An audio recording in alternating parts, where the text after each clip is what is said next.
Halo, apa khabar warga Malaysia Power? Mari kita lihat hari ini perbandingan antara negara Endon dengan Malaysia. Endon adalah bangsa yang lemah, bodoh, macam babi. Selain itu, Indonesia adalah bangsa yang dicipta untuk mencuri ataupun overclaim. Selain overclaim, mereka juga terlalu overproud. Walhal di Malaysia semua benda telah berlaku. Inilah keadaan di Indonesia. Lawan babi pun dia orang tak boleh menang. Nak lawan Malaysia. Lagi satu, Wuhan Corona berasal daripada Indonesia kerana makan benda-benda yang kotor. Konoha. Perbandingan kereta api antara Malaysia dengan Indonesia. Kenapa Malaysia tak bina kereta api laju? Kerana ia merugikan. Naik kapal terbang lagi cepat. Kalau kita lihat jarak di antara bandar di Indonesia, Jakarta, Bandung hanya 146. Di Malaysia, jangan negara tu, kita boleh naik kereta dengan cepat. Selain itu, kalau kita nak bina kereta api, kita akan buat daripada Johor ke Singapura kerana ia akan dapat memajukan ekonomi negara Singapura dan Johor. Malaysia ada banyak kehebatan. Shinkansen yang Jepun pakai pun tak speed laju, hanya bawa dalam 320. Selain itu, tiket sangat mahal kalau high speed train. Itu sebab Malaysia tak bina high speed train. Kerana di Jepun, high speed train hanya digunakan pada jarak 600 hingga 700 km di antara Tokyo hingga Osaka. Dan tiketnya sangat mahal. Kos operasi juga mahal. Ini adalah satu perkara yang Indonesia terlupa. Mereka ini sangat bodoh. Selain itu, sistem yang ada di Indonesia pun tak dapat guna sistem online. Malaysia telah membina sistem online sebelum membina kereta api. Di Indonesia, harga tiket selepas ni akan jadi mahal. Mungkin dalam harga sekitar 7-800. Rakyat Indonesia mana mampu nak bayar mahal-mahal.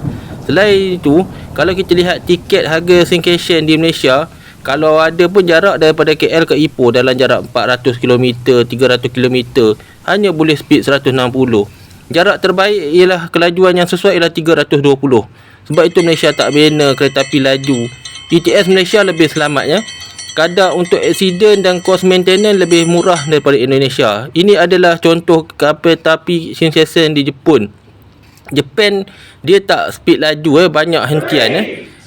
Kalau kita bawa laju, ia mungkin mengakibatkan aksiden macam kereta api di negara Perancis. Inilah keadaan kereta api di negara maju. Fungsi yang menyebabkan kereta api ini terbalik disebabkan kelajuan dan juga sensor. Indonesia pada masa akan datang akan berlaku kemenangan. Kalau kita nak tahu, Indonesia suka bawa laju.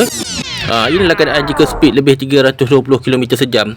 Banyak kes. Indonesia ni dia bodoh. ETS Malaysia boleh sampai speed 350 kalau kita tukar komuter yang lain. Pada masa akan datang ataupun selepas 50 tahun, Malaysia pun akan buat Shinkansen. Tapi buat masa sekarang ni kita kena cari modal seperti Jepun. Mereka membuat program ni sehingga 50 tahun. Kalau kita lihat, kemalangan di China juga berlaku. China punya kereta api tak elok. Inilah keadaan kereta api di China dan menyebabkan kematian. Pada masa akan datang, kereta api Tanah Melayu akan upgrade tram yang lebih laju. Kalau kita lihat, jarak daripada Perlis ke Johor dalam jarak 800 km. Jarak ATS yang Malaysia ada lebih baik pada Indonesia. Indonesia dia punya jarak pendek. Lepas tu ETS yang kita ada jaraknya lebih laju. Tengok lebuh raya Malaysia, tak payah high speed train pun boleh lari 200-300. Indonesia tak ada keadaan macam Malaysia.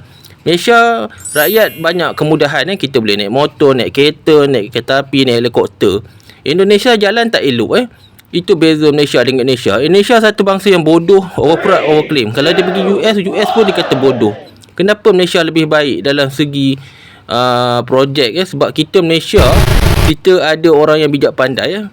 Kalau lagi satu, highway kita boleh lari 200 hingga 300. Kita boleh lihat pelancong Singapura datang Malaysia, dia akan bawa laju.